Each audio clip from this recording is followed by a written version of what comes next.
Yo, it's the boy. Take a poem, man. Um, Tapping in today to talk about a very. Also, if y'all wondering why my background different, I'm not at the crib. Um, I'm at a different location, you know, right now. But I still wanted to share my story with y'all, so we just gonna, regular schedule programming, same thing, man. We same thing, but today I wanted to talk to y'all folk about the night LA got killed. You know, you know what I'm saying? Nah, I'm good. I wanted to talk to y'all about the night that LA got killed, folk. You know what I'm saying? Like, I never really got into depth about that night. Like I have a little, but I haven't really, you know, gave y'all the real like in detail like, you know, thing of the how that night happened and you know how that affected me and the whole hood, where it went after that, you know what I'm saying? I do got the wood. I'ma wait and smoke, wait a little minute, wait till it, enough time then went by so I don't get restricted. But nah, I don't want no chicken, man. Y'all funny as hell, fool. Uh yeah, but I can't remember where I was coming from that night that LA got killed, man. But I was coming from somewhere and I had pulled up to my crib. I was staying on the block 61st in Indiana. I was pulling up to the crib in the courtway. I had got outside. I had got a call. At the time, it's so crazy because I remember it being Gotti, but the whole time I think it was Hannah from Pretty in Pink. It was Hannah, I think, that had called me. And she had told me about LA getting shot again. And I'm like, what? She like, yeah, LA just got shot. Woo. Now me, being me, last time he got shot, right? The first time I was with LA when he got shot, and me being there right there with him, like even when he went to the hospital, like I really didn't rush to go see folks in the hospital because I was right there when he got shot. I knew he was good. You know what I'm saying? But this time, like when he got shot, I wasn't there. And when I got the call, someone was just telling me, like, you know what I'm saying, like, get up there, like, no, you gotta go be there this time. Like, you just can't assume folks gonna be good. You gotta go up there. You know what I'm saying? So, I'm 16 at the time. I don't got no car. I don't know how to drive and nothing like. Well, I'm driving steamers and shit, but I ain't driving. You know what I'm saying? So I was with my cousin. She a girl. She was driving and she was dropping us off. So I had excluded her from like the people I can think of to take me to the hospital. He was at the university. I mean, no, he was at man for North something, man. I forget the damn hospital name, but he was at the hospital that was downtown. Um, so I had the first person that came to my mind that I could think of to get some traffic from was Dirk. So I hit him up. I tweeted him like, man, you know what happened? You heard what just happened to LA? He tweeted me right back like, hell no, da da da da da. Send your line. I tweeted him my line, right? He tweet me back like, Northwestern, thank y'all. It was Northwestern. He tweeted me back like, boy, take your number down. The fans gonna be on your ass. Da da da da. I take my number down. DM the number. He called me. I'm telling him like, man, they just shot LA, man. I'm for to get up there for I need a ride. You know what I'm saying? He tell me, man, my baby mama got my car for. Ooh, I'm sitting there at the crib. Ooh, I don't even got no traffic. So My cousin who I was in the car with that was pulling up to my crib to drop me off, she ended up saying, you know what, I'll take you, bro. I'll take you, little cuz. So I'm like, bet. She had her son in the car, my little cousin. He was a little boy at the time, a couple years old. I stopped. I said, all right, look, I got some traffic. I'm finna come grab you. You know what I'm saying? I pull up to his crib on the low end, pick him up, pick Dirk up, and he was with Twin. So we all in the back, we drive to Northwestern. Now when we get to Northwestern, we pull up, I'm in the lobby.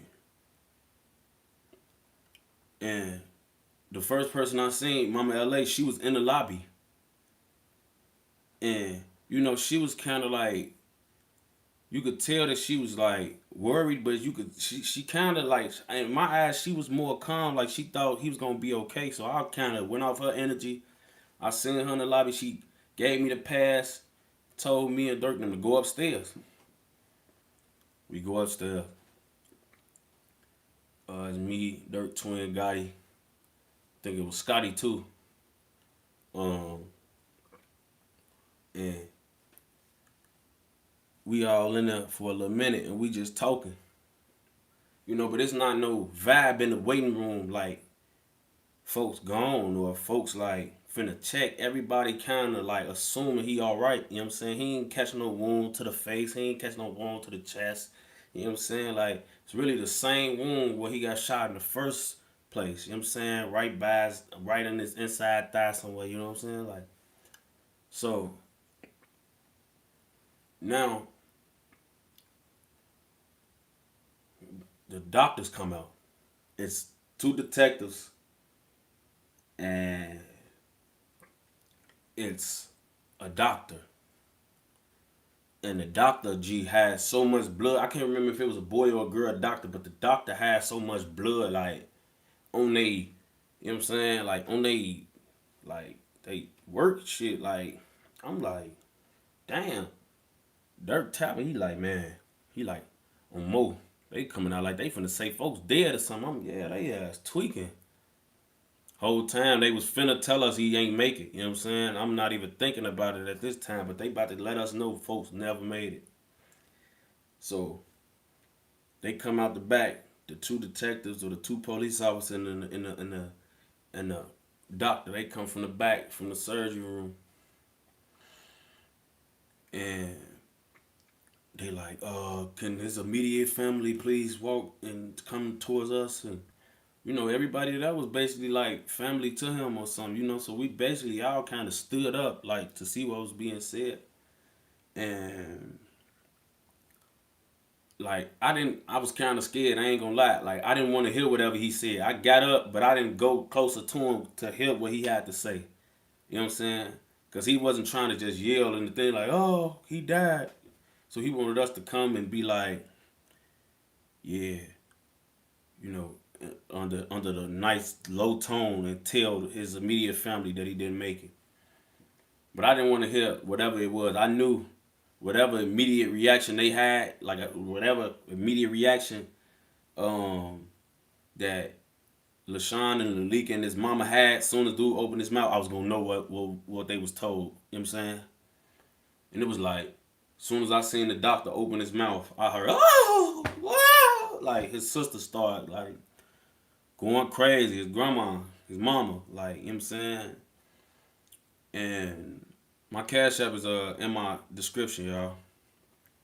But I just seen all the girls getting real hysterical and I just knew what time it was. Like I already knew what that meant, you know what I'm saying? And I was 16, you know what I'm saying? So it was like I had lost so many dead homies because we was in the streets heavy and we was already losing dead homies. And this was my best friend, but at the moment right then and there, when I seen what was going on, I was like, it didn't even hit me right then and there. You know what I'm saying? Like we had been through so much these last couple years, and not to go off track, but just to give y'all a little bit of backstory. Like in 2011, I always remember this year vividly because this was a year that I graduated from 8th grade and I went to high school. And Chicago, if you go to Chicago schools, you know everybody back in them days, everybody ended school early June, Started, the summer was over, you started school early September. 2011, I graduated early June from 8th grade with no dead homies. So it's June, July, August, and we started back early September. Me transitioning from 8th grade to freshman year. This is the summer between 8th grade and freshman year. I graduated early June with no dead homies. By the time I started my freshman year in September of that same year, so this 4 months later, 4 months later, I had 3 dead homies when I went back to school. You feel me? I had 3 dead friends when school started back. Baldy, Lil Steve, and D-Thing all went in that time frame of me graduating 8th grade and starting my freshman year. The first month I was in school, I had 3 dead homies. 4 months ago, I had none. And then I turned around after that, and 6 months later, 7 months later, I lost another homie. Shaq, you know what I'm saying? Like, it was a lot going on. But back to the story. Just to give y'all an insight on how, like, traumatic everything was going on. Like, you know what I'm saying? It was so much going on that it'll make you immune to the news I had just seen from these doctors about LA. So when I seen his family like tweaking like that, I already knew what time it was. Now I started calling the guys because none of the guys was really there. I called the guys. I called. I think I called C-Day first. C-Day was with Booker. If I'm remembering correct, I think me because C-Day was still at the crib in the hood, and Booker was, if I'm remembering right, Booker was with C-Day. So I called and told them what happened, and told them folks was gone. And like C-Day, he hard body. He like really never showed no emotion. So he like, what? He on the phone like getting mad about the shit. Like he not getting like teary eyed. He getting pissed. So like I'm talking to him, telling him what's going on. I hear phone him in the background. They going crazy in the crib. I get off the phone with folk. You know what I'm saying? Because at this point I can't sit on the phone with 22. I gotta let the rest of the guys know what's going on. And I call 9. Talking to 9. I'm telling 9 like, man, he gone. It's over with. Folks on the phone. He crying. He crying on BD. I get off the phone with him. Call some more of the guys. Phone them all bugging up. I'm the one making the call to my hood, breaking the news to phone them. And phone them started tweaking on that phone. Like they just started tweaking. Dirk was in there. He couldn't believe it. Like everybody was tweaking at this point. You know what I'm saying? So now they give him a chance. They give us a chance to go in the back, right? They say, "Look, we're gonna let y'all go in the back. His first family, his immediate family, we're gonna let y'all go in the back and see him." You know what I'm saying? And like, if y'all get to tweaking, like basically, I'm paraphrasing, but basically the doctor told him like, if y'all can't handle it or y'all get to tweaking, um, we ain't gonna be able to let everybody else see him.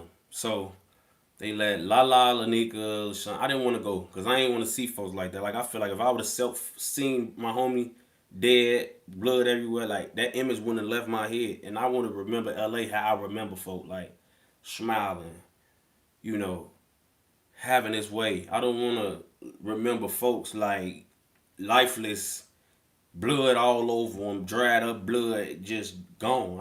I didn't want to remember folks like that. So I didn't want to go back there. I didn't want to see him like that for my last time seeing folks. I just didn't. You know what I'm saying?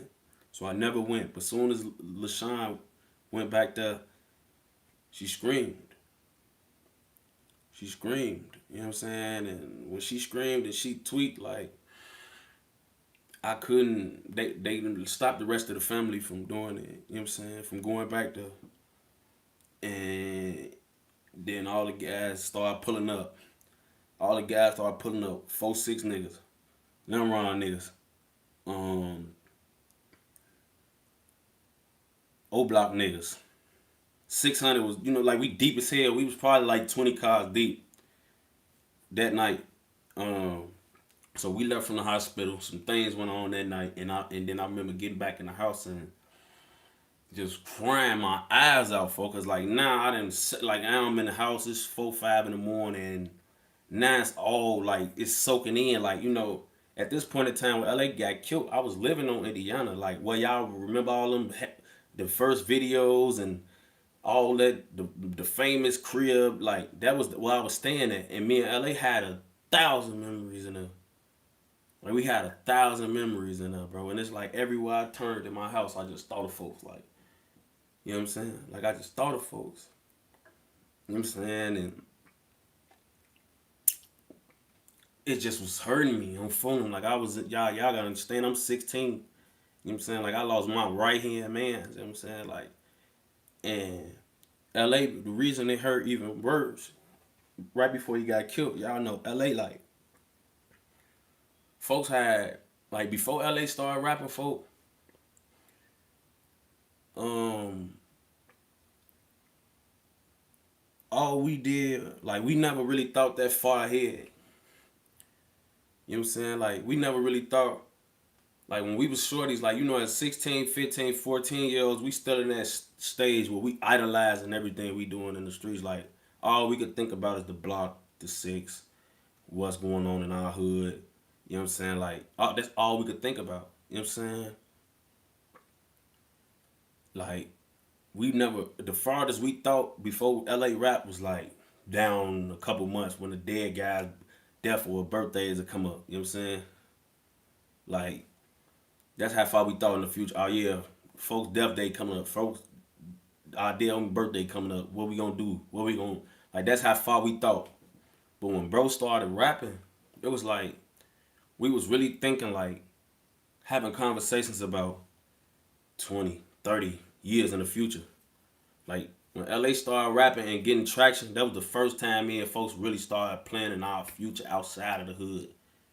You know what I'm saying? Like, and you know, because folks was going crazy and we was having these talks so frequent, it was like in my mind, I was already 10, 15 years ahead. You know what I'm saying? Like in my mind, I ain't like me and LA had so much going on. We talked about so much for in my mind, I'm already like, yeah, we gonna be doing this in 15 years. We gonna be like my future is with folks. You know what I'm saying? Like I don't imagine. I'm like I didn't everything about these talks me and folks having about the future. So now he got me thinking about our future. You know what I'm saying? And I never thought about our future without folks. You know what I'm saying? Like so when he died, it was like it hurt way worse because like now, bro, you got me looking ahead. Now you got me looking and thinking about what the fuck do I do, bro? You know what I'm saying? Like now my future gone. You know what I'm saying? Like in a way because I don't know no future without you, bro. We just sit and had all these talks what it's gonna be once you get on and like how we gonna maneuver this thing and take over for and you just left me. That hurt more than like not him not that it hurt more. It would have hurt less if folks like it would have still hurt a lot, but it would have hurt less if we were just still young niggas still idolizing our hood and only thinking down the line about our dead homies death days and birthdays. Like me and folks started having so much success and we started thinking about so much like we was thinking about our futures. You know what I'm saying? Like we was planning our futures, gang. Like what we gonna be after the block, how we gonna move, and what we on, like past this. And then they took for my whole like everything, like that was just like man, for like it just it was like my whole reality was just like different. You know what I'm saying? Like my whole reality just changed. I'm feeling like now I went from worrying about how we gonna be and how much it's cause I always believed in LA, bro. Like LA started rapping, I knew like as long as he rap, like he don't gotta worry about nothing. He don't gotta look back. He don't gotta do nothing. Like, bro, I was that talented. If he just make the music, everything else is gonna fall in line. So I was never worried about it not working. I always believed in LA. You know what I'm saying? We never even talked about what if that rap shit don't work. We even never entertained that because, you know what I'm saying, I just had so much belief in bro. You know what I'm saying? Like we had so much belief in folk. You know what I'm saying? We had so much belief in each other. So when that happened, it was just like a reality changer. It was just everything changed. You know what I'm saying? My whole future, how I thought about my future and, you know, what I wanted my future to look like, it all came crashing down. You know what I'm saying? LA living through you, fam.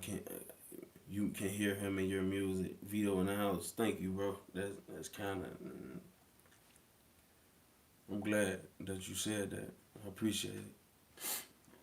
But yeah, um, it was like it just hurt me, and like I just remember I cried so hard, like I cried too hard, like the whole night. You know what I'm saying? I just was every picture I see, I was posting every picture that I had of us. I was posting it back to back to back to back, crying, crying as I'm writing the caption. I had the same caption for every picture. I just remember like, damn, bro, like you, damn, bro, post another, damn, bro, post another, damn, bro, broken emoji, damn, broken heart, damn, broken heart, like hurting, for you know what I'm saying? And with that going on, it was like, bro, I just couldn't take it, folks. Like, I just was hurt, like everything. Like, I was shooken up. You know what I'm saying? Like, I'm 16, I done lost my bestie. Like, we planned our life together 30, 40 years in the future till we die. You know what I'm saying? And now, that ain't even relevant no more. You know what I'm saying? Like, that shit was tough, folks. It was a tough reality to accept. Like, damn. You know what I'm saying? Like, that's just an over with. You know what I'm saying? So, then after he died, it come like it's time for folks' funeral, right? Mama LA. You know, I never really thought about who is in charge of I never thought of like, when people die, I never ooh,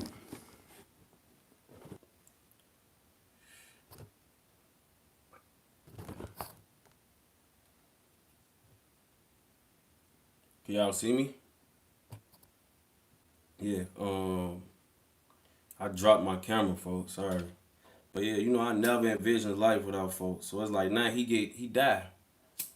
And it come time where bro is real live. He dead now. And I never thought about like who was in charge of making sure that when you like you never you like what how I want to say it.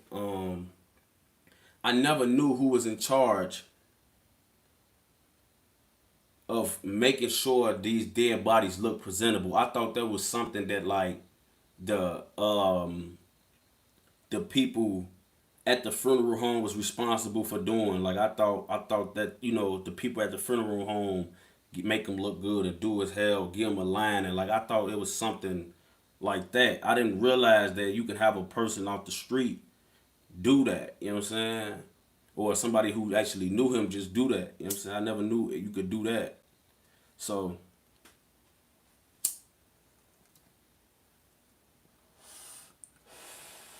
when it came time for bro to get his hair done, Mama LA asked Mena to do it. Mena did LA hair while he was dead. You know what I'm saying? Like Mena did his hair. Mena had to do LA hair while he was dead, bro. You know what I'm saying? Like Mena was tight with LA, she was like a big sister to bro. You know what I'm saying? Like that was like that was my brother. That was his sister. You know what I'm saying? And when Mama LA asked Mena to do it, Mena didn't know if she was strong enough to do it, but she did it. You know what I'm saying? Like she really did that. You know what I'm saying? She went and did folks' hair over his dead body.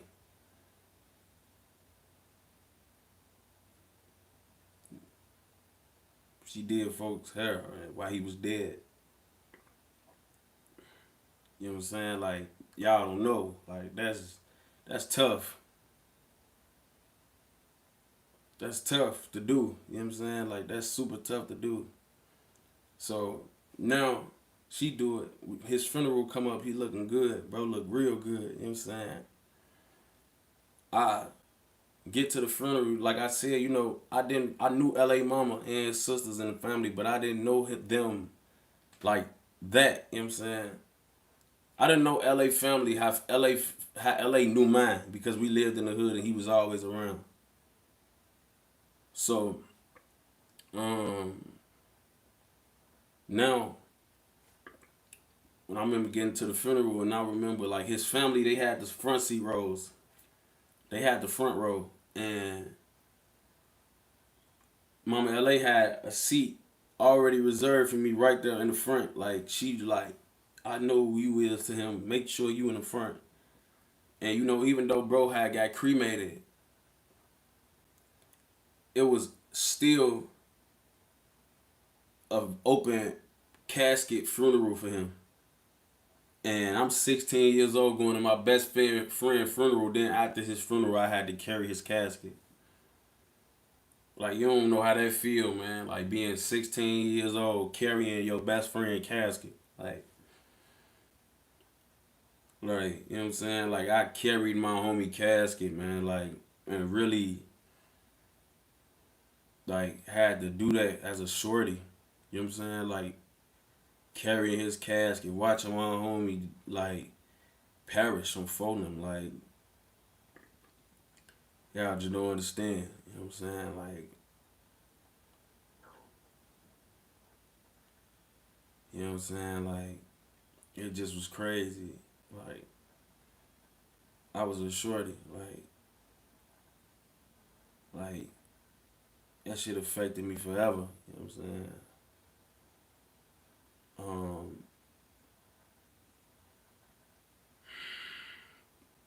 y'all don't understand. That shit really is just you know you never really know until it's that time. You know what I'm saying? You never really know. So then after that, we had his funeral. His repast came, and Rondo shot Life of a Savage. When he shot Life of a Savage, that was the little bit of time in that period where everything felt good. We was all rejoicing and we all smiled and you know for a moment we all kind of forgot like how broken everybody was. We shot the video. It was a good time. You know what I'm saying? But after the video, we all went back into the huddle and just thought about how much we lost and how it was just like, damn, like, bro, gone. You know what I'm saying? We went back to reality. And, like, I just be thinking, like, all the time, like, me and LA was together, man, so much that one day, like, you know what I'm saying? That's why I never take all that a lot of shit for granted, man, because it don't matter how long or much you move a certain way. That one time you don't come right, it could cost you your life. You know what I'm saying? And it's like some of like I done talk to y'all about me like getting in them situations and you know coming out alive. Everybody don't make it out alive. You know what I'm saying? Like everybody don't make it out alive. It's some people that got stories like mine that died because of that. You know what I'm saying? They died because of them situations.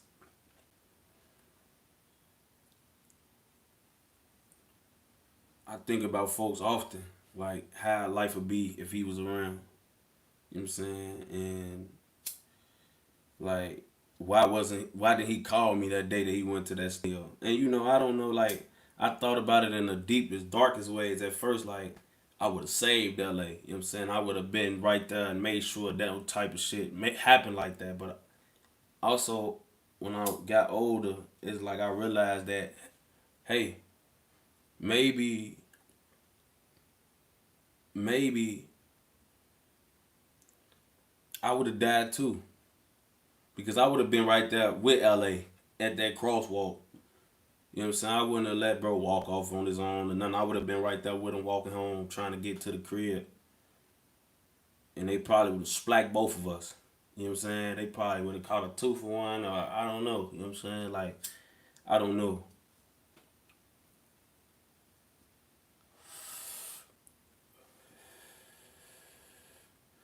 But all I know is that I still, even still, I wish I could have been with him. You know what I'm saying? Because I don't know, maybe, I was the voice of reason between us a lot of times as well, between me, him, and M thing. So maybe he would have listened to me. Maybe I would have. Maybe if he would have called me about going to that studio, I would have treated him. Man, you ain't going nowhere. You don't got your pipe. No, we don't do that. You know what I'm saying? I always think about what ifs. Like, why he ain't call me that day? Why he ain't let me know? Like, bro, me in LA, we was so locked in. Like this day, I don't remember talking to folks at all. Like I don't even remember talking to LA that day. The first thing I heard about folks that day was that he got shot.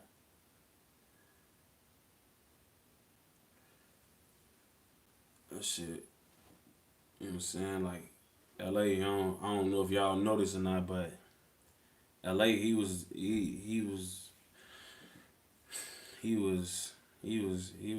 the guy, man. Like, and I had high hopes for LA. Like, it wasn't even the fact that he died, and I knew that it was like my future was gonna be different. Well, because he wasn't in it, but it also just made me think about bro future. Like, he was so talented. He had so many things to give in his world. Like, you know what I'm saying? He had so many things to like give this world, like, because he was that talented. He had so many things to contribute to this life. You know what I'm saying? Like, when you 16, bro, he died a week what after his birthday.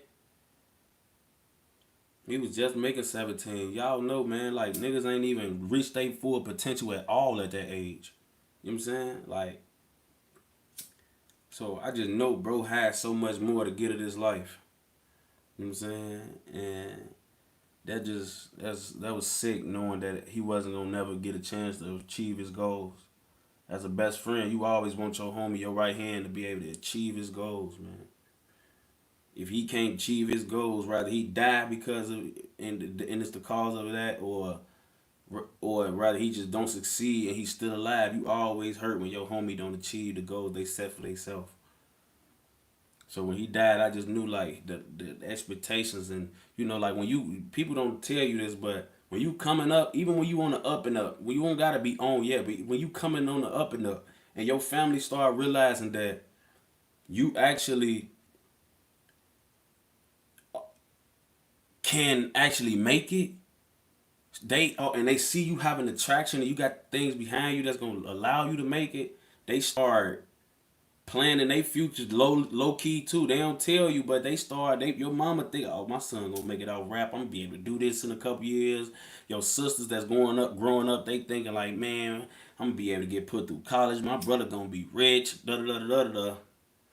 And then folks don't get a chance to achieve his goals. Now everybody got to go back to thinking regular, or trying to, you know what I'm saying? Like, it just hurts everybody to realize that it's just gonna not that ain't gonna be that ain't how it's gonna be. You know what I'm saying? Um, and Mama gave me his hoodie. You know what I'm saying?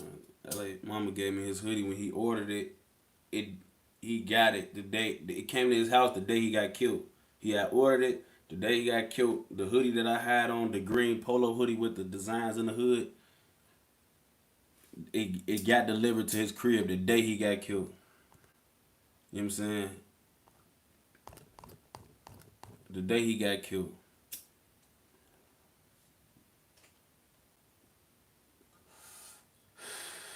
that whole week was just couldn't take it, bro. You know what I'm saying? And then J Money passed. It was just a lot. It was a bad week, man. It was a bad. Yeah, a lot of people don't know this, but J Money is my cousin. You know what I'm saying? J Money is my blood cousin. We come from since before all this 600 and BD and all that when we was, you know what I'm saying, project babies. You know what I'm saying? I seen so many of my people die, man. I be having survivor's remorse.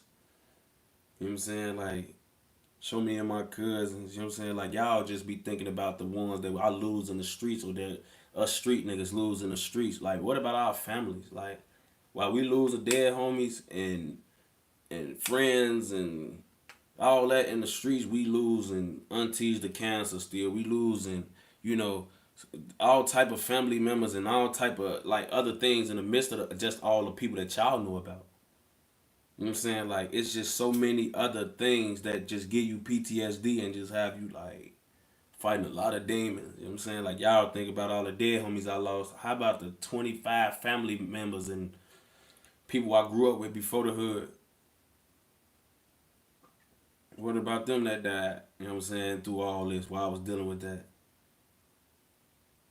It's a lot, man. It's a lot to hold, a lot to bear, a lot to have going on.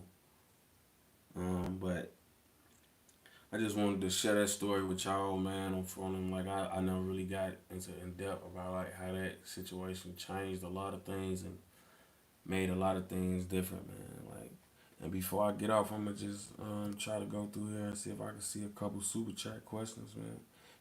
Haha, you spoke on it the way back when, but what made it all flip? Knuckles in the park to shots being fired. Haha. First of all, thanks for the donation game. But what made it bitches, girls, man. Niggas start, women start getting into things, sneaking around, fucking other niggas from other places. Then the nigga they sneaking around fucking on, he hit him in the ass, hit the bitch in the ass. She come back to folding them line, talking about he a stranger. He put his hands on the folk, go over there, blow their ass down. It's smoke now. What they don't tell you in the streets is 99.9% of these wars all started over hoes, man. They ain't tell us we had to find that shit out on our own. You know what I'm saying? They ain't let us know that they started getting into it over bitches. Can we get some Welch Tay, Savage, and J Money stories after this? Yeah. Yeah. Next one I'll talk about J Money and Tay. But yeah. I'm gonna tap back in with y'all in a minute. I hope y'all enjoyed this story. I'm out.